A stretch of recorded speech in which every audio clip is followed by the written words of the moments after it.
దేవునికి స్తోత్రం. మీ అందరికి వందనాలు. ఈరోజు యేసు ప్రభు యొక్క మరి ఒక మాట నేర్చుకుందాం.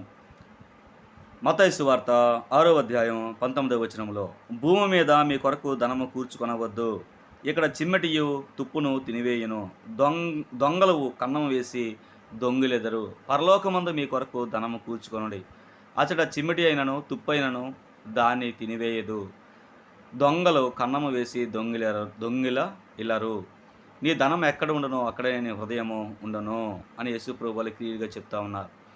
కనుక భూమి మీద ధనం కూర్చుకోకండి అని యేసుప్రభు వారు వాళ్ళ శిష్యులకు చెప్తా ఉన్నారు. అక్కడ ఉన్న ప్రజలకు చెప్తా ఉన్నారు. మరి ధనం కూర్చుకోకపోతే ఎలాగండి అని చాలామంది అంటారు. ధనమే గదా సమస్తాన్ని మూలం నడిపిస్తా ఉన్నది.